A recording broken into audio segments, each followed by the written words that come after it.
சமூகம் மற்றும் கால்நடை உற்பத்தி சுகாதார திணைக்கள ஊழியர்கள் அனைவரையும் வரவேற்கின்றனர். இந்த நிகழ்வானது அடக்கத்தின் போது நாங்கள் இவ்வளவு பெருந்தொகையான ஒரு நிவாரணத்தை வழங்க முடியாத நிலையில் அவர்களின் அறிவுத்திறன் இந்த நாட்டின் எமது நாட்டின் முதுகெலும்பாக திகழும் விவசாய கால்நடை பணி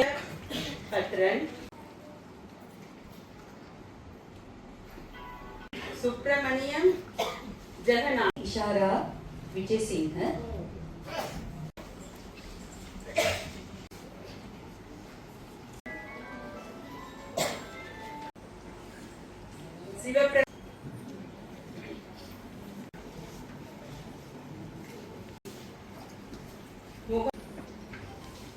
තිරුණාමලයේ ජනතාව විදිහට අපි මේ ඉතිහාසයේ මොන දීපු ධර්මතම ගම්වතුන.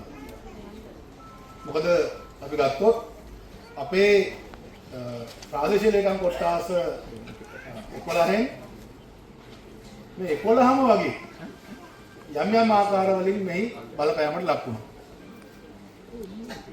අපිට වතුර පාර ගලාගෙන ආවේ දින දෙක විතර ප්‍රමාදයකින් පස්සේ අපි ඉතාම හොඳ සූදානමකින් ඒකට ලෑස්තිලා හිටියා ජීවිත හානි වළක්ව ගන්න. මොකද මධ්‍ය කඳුකරේ විශාල ජීවිත හානියක් වුණා මේ ස්වභාවික වත නිසා. අපිට ලොකු අභියෝගයක් තිබුණා. මේ මහවැලි ගඟ සහ මාවිල්ලාරු අමුණ මිලියාම නිසා වෙන්න පුළුවන් මහා විපතකින් කොහොමද අපේ ජීවිත බේරගන්නේ කියලා. ඒ නිසා අපි දින දෙකකට කලින් ඉඳන් ලෑස්ති වුණා. මේ නියෝජ්‍ය අමාත්‍ය අරුණ හිමිචන්ද්‍ර දිස්ත්‍රික්කේ නායක ලබා දුන්නා. සියලුම රාජ්‍යනිලධාරී යාන්ත්‍රණය මෙහෙයවමු. අපිත් ජනතාවත් එක්ක එකතු වෙලා සියලු ආරක්ෂකාංශ රාජ්‍යනිලධාරීන් එකතු වෙලා සාමූහික උත්සාහයක් ඇතුලේ අපිට පුළුවන් වුණා එක හීරීමක්වත් නැතුව අපේ දිස්ත්‍රික්කයේ ජීවිත සියල්ල බේරගන්න. එක ජීවිතයක්වත් අහන්න දුන්නේ නැහැ. මුලින්ම අපි ඒක සාමූහිකව අපි දිස්ත්‍රික්කයට ලැබු ජයග්‍රහණයක් විදියට මතක් කරන්නවම කැමතියි.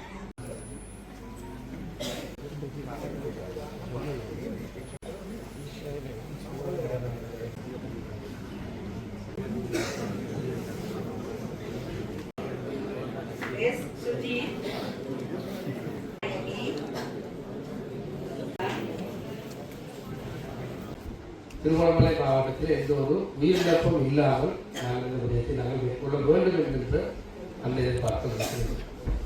ஆகவே அதன் அடிப்படையிலே இந்த அனர்த்த தொடர்பான அறிவித்தல்களில் வழங்கப்பட்ட அந்த நேரம் முதற்கொண்டு நாங்கள் இரவு பகல் பாராமல் நாங்கள் பாரிய ஒரு விசேட ஒரு வேலை திட்டத்தை நாங்கள் ஈடுபட்டிருந்தோம். நாங்கள் ஒரு சுமார் ஒரு வார காலமாக நாங்கள் தினம் 2 முறையாக நாங்கள் சந்தித்து அனைத்து விதமான இந்த இழப்பீடுகள், அனைத்து விதமான ஏற்பாடுகள், அனைத்து விதமான நாங்கள் செய்யக்கூடிய நிவாரணங்கள் தொடர்பான இந்த மதிப்புகளை ஏற்போம் நாங்கள் தொடர்பான அந்த வேலை திட்டங்களை நாங்கள் ஈடுபட்டுள்ளோம். ஆகவே இதற்காக பாடுபட்ட, இதற்காக இரவு பகல் பாராமல் கஷ்டப்பட்ட இந்த நேரத்திலே எந்த விதமான உயிரிழப்புகளும் இல்லாமல் அது போன்று நமது ஏனைய சேதங்களை நாங்கள் எவ்வளவு மட்டுப்படுத்த முடியுமோ அந்த அளவுக்கு நாங்கள் மட்டுப்படுத்தி நாங்கள் இந்த மாவட்டத்தை பாதுகாக்க வேண்டும் என்கின்ற அந்த குறிக்கோள்கள் செயற்பட்ட அனைத்து உத்தியோகர்கள், அனைத்து அரசு சார அதுபோன்று பாதுகாப்பு தரப்பினரை சார்ந்த அனைவருக்கும் நாங்கள் சிறப்பு தாழ்த்திய நன்றிகளை வணக்கங்களை நாங்கள் தெரிவித்துக் கொள்வோம். அதாவது இது ஒரு சாதாரண புரியம் அல்ல, இது மிகவும் சிக்கல் நிறைந்த சவால் நிறைந்த ஒரு புரியம். நாங்களே ஒவ்வொரு வருடமும் டிசம்பர் மாதம், ஜனவரி மாத கால பகுதியில் நாங்கள் பல்வேறு தரப்பட்ட இந்த அனர்த்தங்களை நாங்கள் சந்தித்திருந்தாலும் இந்த அனர்த்தம் ஒரு சவால் மிகுந்த அனர்த்தமாக காணப்படும்.